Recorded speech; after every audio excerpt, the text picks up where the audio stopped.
Welcome to the Pretty Confident Podcast, where we embrace authenticity, own our worth, and build unshakable confidence. I'm Sierra Renee, your host, so let's go ahead and dive in. Hello, you guys. Welcome to yet another pod day. You guys, I feel like I don't know what's going on with me right now. I have been sleeping my butt off like it's nobody's business. So I feel like I just feel like so rested right now. I just got out of the shower. Um and yeah, I was like, let me go ahead and, pod. I just feel good. I'm well rested. I'm not, frantic about anything. I'm not rushing to do anything, especially not this podcast. I always tell y'all, I do not like rushed things. I don't like slapping stuff together. I don't like rushing through stuff. I don't want to rush to something. I'm not trying to rush through any season.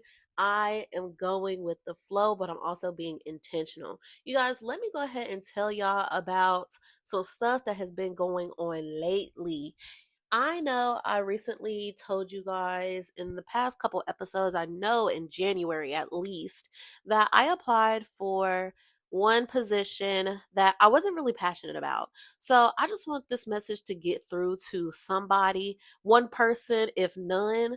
Um, God knows your heart, God knows your posture, God knows exactly what you want and what you are longing for and things that you are not being intentional about, and he is going to open and close doors that are meant for you. If you are spewing negativity, if you are spewing lies about what you want to do, who you want to be, and where you want to go, that's not going to happen. So I just feel like you have to be sure with what you want. You have to be intentional with what you want. You need to know exactly what you want. And sometimes if you don't know exactly what you want, have an idea of where you want to be or where you want to end up. And I say this a lot in my career when I get asked the question. Everybody always asks, what do you want to be or where do you want to take your career? I don't know. And so I literally just had like an honest conversation with someone, and I was just like, I know I want to be a manager. Just in my career field now, I do at some point want to really do like content creation and podding and whatever full time. But in my career right now, I know my goal at some point is to be a manager, but I'm not going to fixate on one specific lane that I think I want to be in, because I can think that this lane is, all roses and daisies, but at the same time, I don't know what that road entails. I don't know what that job entails. So I'm not about to limit myself to one specific field when I have a plethora of opportunities laying at my feet. I'm not going to be narrow minded. And I feel like a lot of people are narrow minded when it comes to, what they want to do with their life. Like certain choices that they have, they only want to look at one possible outcome when there are several different outcomes that can become reality. And so I feel like when you put all your eggs in one basket, you are missing out on opportunities that could have been better for you. So I'm no longer being narrow minded. I used to say, like, I don't know to that question. I'm just, going with the flow. But I noticed that I need to tackle my career head on, and nothing is going to come out of I don't know. Get serious. Figure out what the heck you want to do. And if you don't know what you want to do, figure out what you're passionate about, whether it's your career field, whether it's social media wise, whether it's entrepreneurship. Figure out what you want to do or where you see yourself or want to see yourself, in the next couple years. And then build a road to meet where you want to be. So I'm done being narrow minded. I used to say, I don't know. I don't want to follow my mom's path because my mom and my dad are, at the same company as I am. And I feel like, sometimes people will automatically have an idea of what you want to do or what you want to be because of your parents, especially if they're, in the same field as you. And so I just want to tell you, don't be narrow minded and don't identify yourself with other people's ideologies. That is not going to happen. That is not going to work for you. So figure out what you want to do. If you don't know right now, take the time to self reflect, take the time to understand what you're doing now and how that will play in the bigger role. So, and if you don't know, just take a guess. Just be like, okay, maybe I want to do this, and go test out the different things that would come with doing that specific job field, that career field, wherever you want to be. But I just want to say, God knows your heart. He knows your truest intentions. And he is not going to put you in a position that doesn't suit you. And so I applied for a position that was going to give me a lot of money, a big raise from where I am right now, but I was not passionate about it, you guys. I was hoping, praying that I did not get the interview and that I did not get the position if I did get the interview. And so that's where it comes into where I'm saying God knows your heart and he knows your truest intentions, because he knew I did not want that position. I wasn't passionate about it. I already didn't like somebody that was over there because of, poor work history with this person. And so there was just a lot of like no's for me. And I feel like I didn't do enough research before going, like trying to go over there. It was like really rushed to try to say, oh, gee, like, can I job shadow you to figure out what you do? It was just very like last minute. And so if I wanted to do this position, and Lord knows I already knew about the position, I would have reached out and did some research way before I knew that that position was coming open. I would have networked a little bit more before the position became open. But I did so much at the tail end because everybody was like, "Oh my gosh, you would be great for this. You would be great for this." And I know I would be great at it, but does it align with my purpose? Does it align with what I want to do? And I feel like it didn't, and I wasn't passionate about it. And then to already previously like very freshly get done working with somebody that I had a poor work relationship with, it was just like not a passion of mine. And it didn't align with, my future goals. I still would have had to take another position that I am passionate about. That would have been like, of course, less money. But I was just trying to check a box and I was just trying to get money. Money is not everything. I know a lot of people probably says like, "Oh yes, money is everything," yada yada yada. But if you had to do something that you would regret for money, would you do it? And I know some of y'all are probably being like, "Well, what is it? What's the thing that I would have to do for money?" And it can't be depending on how much money I'm getting. Um, it would just depend on if I would consider doing it or not. But no, if I have a guilty conscience.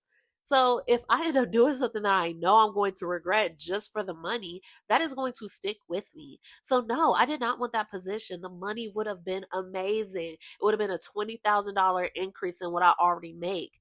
And then I just got exceeded on my end of year job review. So that would have been another few percent, increase on that new salary, which would have been awesome. I would have probably almost made six figures. But at the end of the day must end, and God knows my heart. He knows exactly what I want, and he knows exactly what is and isn't meant for me. So there's no telling what he saw down that path that wasn't for me, that made him say, nope, let's go ahead and turn down this road instead of going straight on this road.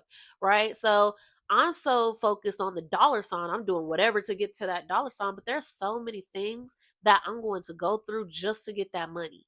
And then on top of that, I will be trapped in that position unless I quit, because our job, our company is like, when you get a new position, it's a requirement that you stay in that position at least 16 months, but 18 months as a total, before posting for a new position, applying for a new position to leave.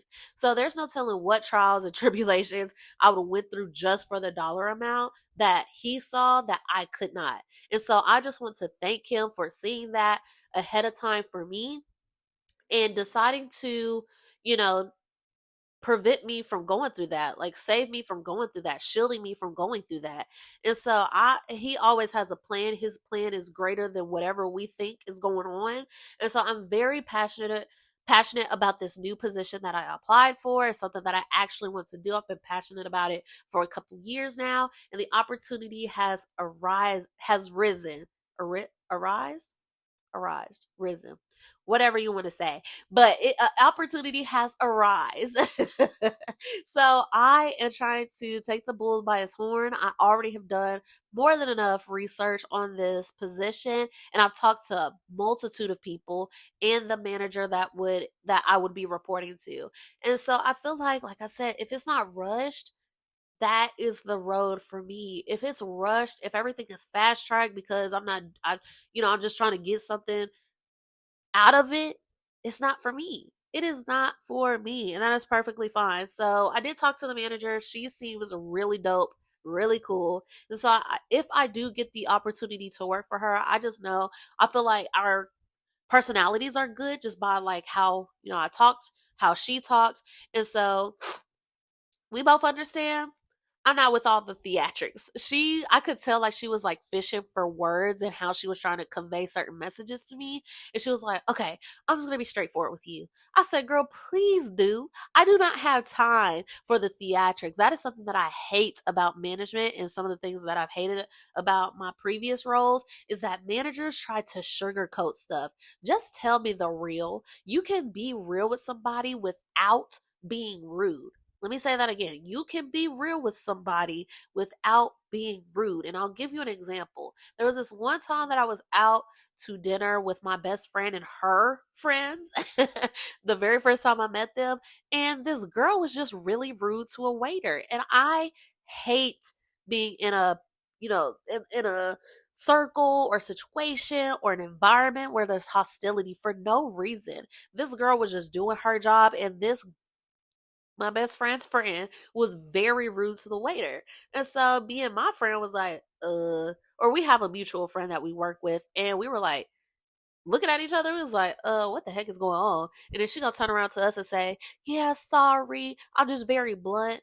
No, you can be blunt, you can be straightforward, you can be honest without being rude. And rude people, I will not associate myself with that.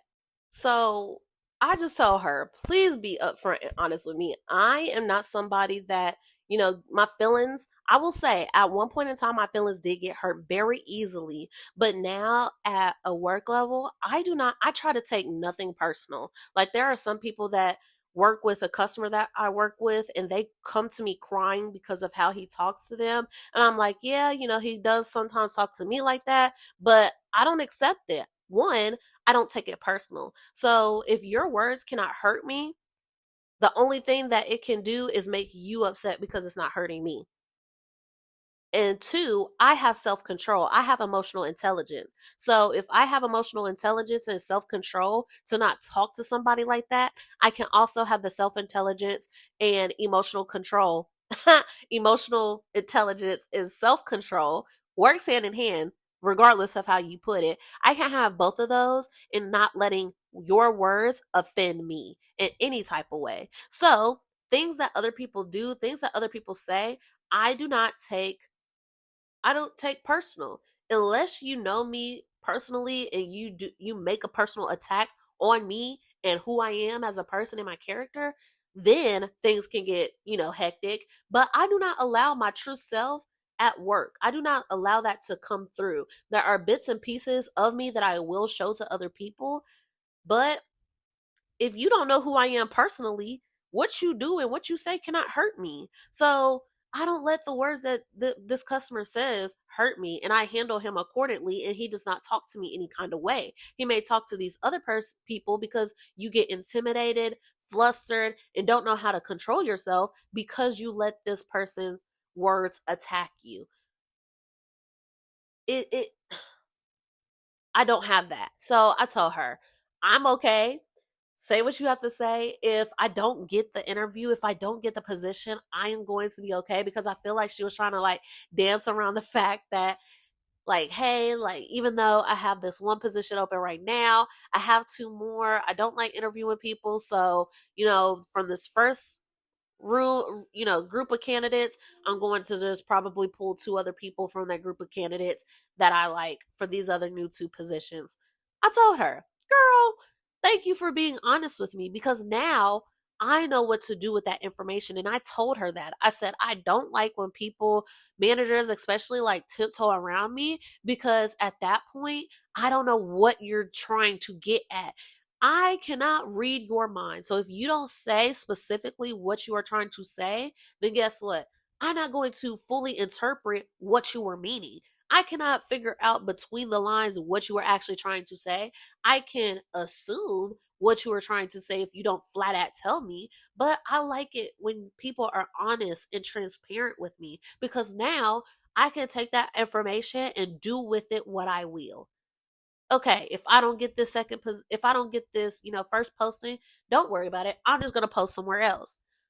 If I didn't know that she had two other positions coming up because another two people on her team are actively interviewing, I would have missed out on that opportunity had I post somewhere else, got a different position that I'm not really passionate about, and I would have missed out on these two more opportunities to get what I truly wanted. So, I told her, please be honest with me. Too many people in this corporate world will tell you what you want to hear, sugarcoat stuff, or just not tell you anything at all.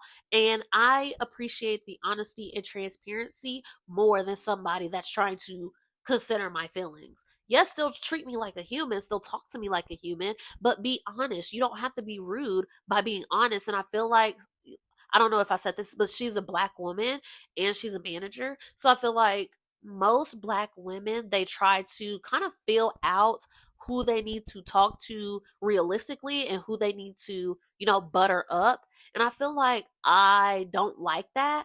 And I vividly see it. Like sometimes I have to do it where it's like, I can't really, be really transparent here. This person's not going to take it right, because some people like to live in la la land. Some people don't like, the realness, and I feel like the world is not nice. So if I'm going to be true with you and help you out, my honesty is going to show that. Like I said, I'm going to repeat it.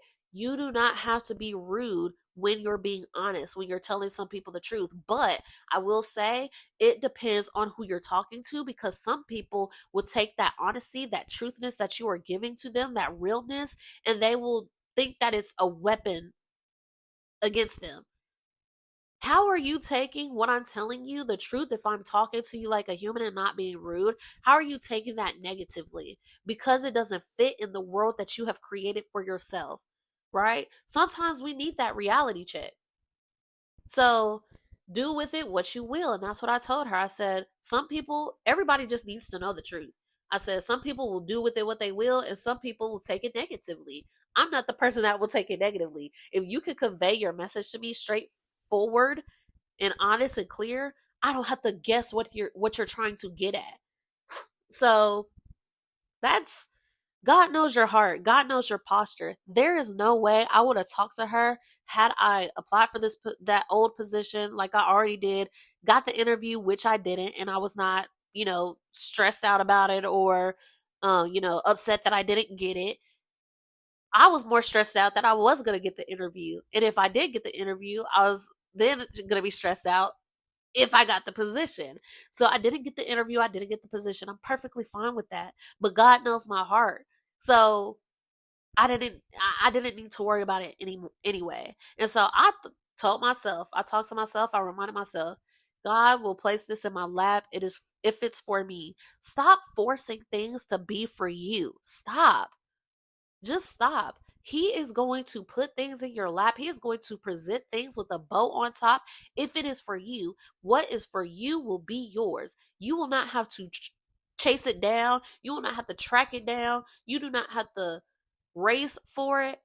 It will be attracted to you. We are attracting things that are ours, because when we live in our truth, when we live in our purest intentions and our where our heart posture is, that is when things start to come to us. We don't have to go out and reach for things. So he knew my heart posture. I didn't get that position. I was not upset. I was so relieved. It felt like an elephant climbed off my shoulders when I was told two people were hired for that position. Did I wish they would have told me I didn't get it? and I didn't even get an interview? Yes. Because then I was like, well, will it look bad if I'm applying to all these places? Because y'all, internally, they can see how many times you apply and in the span of time that you apply everywhere. And they will not take a candidate that is applying willy-nilly just to get out of their position. And so I was honest with that one manager. I was like, if I don't get this first one and it takes a little bit for those other two people to acquire a position and vacate that spot, I am okay with where I am. I am not running from my position. I am good. I'm okay with this department, and I'm not about to just apply willy nilly just so that I could get a different job. I'm passionate about this job. I'm going to show that to you.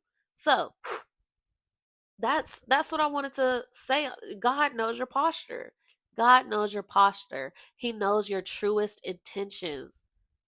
And if you are spewing lies out of your mouth, you are not sitting with yourself and being real with yourself to be like, okay, this is what I truly want.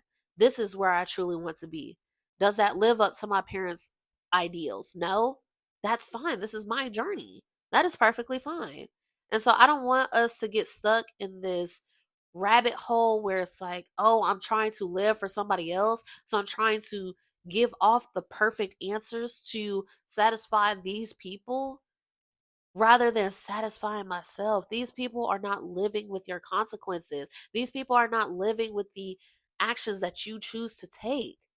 And so when you stop living for other people, you actually start to live and live for yourself and make the choices that you are proud of. The choices that you will be happy to say that I came to a decision and made this choice because it was best for me, not best for somebody else. How would a decision be best for somebody else if they're not living your life? Do what is best for y'all.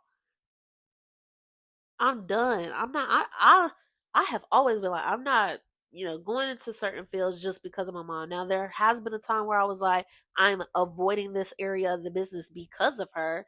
But if my lane goes over there, I need to be okay with that.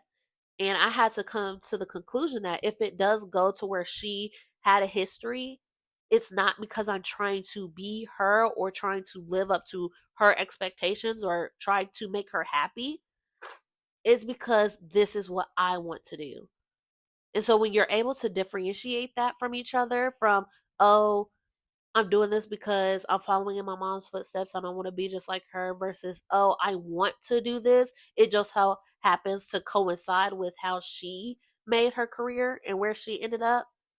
That's fine. But if you get those two mixed, you will be in a world of trouble because then you are living through the identity of someone else and you are not emotionally intelligent to the point where you can't understand that I'm actually doing this because I want to. So if you sit down and you think, okay, am I doing this because I want to, or am I doing this because somebody else ahead of me in my family paved this way? And so I'm just going to go down. It's to make them happy. Learn how to make that differentiation, difference. Learn how to identify that.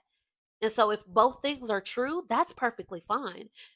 You can go down your parents' path and it can also make you happy and it can also be something that you want to do. But if that is not the case, do what makes you happy. Nobody else lives with your consequences. Nobody else lives with your actions. Please do what's best for you. Like I told y'all before, these people pleasers out here, did you forget that you were a person and that you needed to be pleased yourself? And if nobody else is going to please you, you should be the sole provider of your pleasure in any form, in any room, in any circumstance, in any situation. So be confident out here with who you are and what you want to do with your life. Some of us are too young to throw away our lives so early. Most of us are too old to wait for the next mark, to wait for the next big break. Go out there and make it happen. Attract the things that you want. And when I say attract, you have to sit with yourself and know, okay, how do these vision boards, what do I see my life as? What do I want to be? What do I want to do? Where do I want to be? And then work on your life so that when it comes, it fits seamlessly in your life. You are not having to sacrifice certain things that should be important to you to continue with your journey, to acquire another skill, to acquire something else that means something to you. You should not have to sacrifice anything big. You should be sacrificing the things that no longer serve you and that you're holding on to. All right. So I'm going to leave that where it is. I feel like that is a great stopping point. So also, I just want to say happy Valentine's Day to everybody. I hope you guys are doing well. I hope you guys are in the right headspace. I know some people are single during this Valentine's Day, and I just want to tell you this is the time to love yourself. I know sometimes when these types of days come along, these type of holidays come along, and we don't have anybody, we get, kind of down. And I know I used to be one of those people. And so I just want to tell you, take that time to love yourself. Go on a solo date. You cannot love someone if you do not love yourself. How are you pouring into somebody's love cup if you have nothing of your own? Okay, so happy Valentine's Day to the couples. I hope you guys live it up. I hope y'all have fun. I'm not a big partier. I told my man, I don't want nothing but some flowers, some treats, or maybe some ice cream, and then maybe a stuffed animal. Right? Like, I'm cool with that. I know there's going to be a lot of reservations out. I don't like eating with a lot of people, around me. I don't know. I'm not a big crowd person. So I think that's something that I probably need to get over. And we'll talk about that in a later episode. But happy Valentine's Day to everybody. I wanted to go ahead and say it now because I know this episode is coming out on what? The 10th? Yeah, the 10th. Sorry, guys. My man called and he had to lick a stove. So, y'all know what it is. Y'all know what's up. Happy Valentine's Day to everybody, the singles, the people in a relationship. Y'all do it up for yourselves and for each other. I love you guys. This is yet another episode down in the Pretty Confident Podcast history on our platform. And y'all, just thank you for being here. I hope you all are doing well. I hope you guys are keeping up with what you all want to accomplish this year.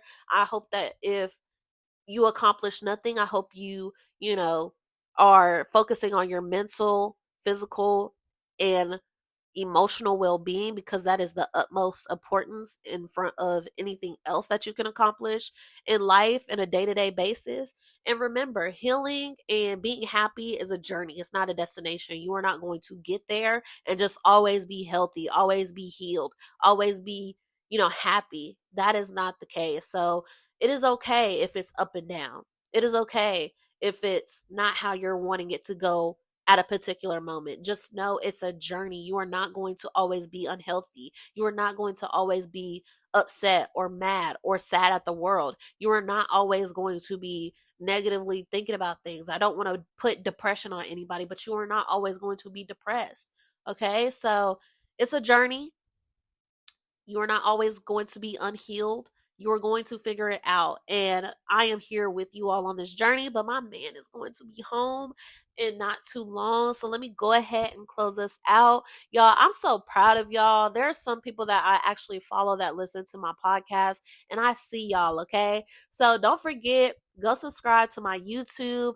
Of course, right now it's just audio that's also dropping on YouTube. So YouTube channel is at the Pretty Confident Podcast. My Instagram is prettyconfident.pod. So that's it from me this week, you all. I will talk to y'all next Monday. So thanks for tuning into the Pretty Confident Podcast. Remember, confidence isn't about perfection. It's about embracing who you are. Until next time, stay bold, stay authentic, and stay pretty confident. Peace out.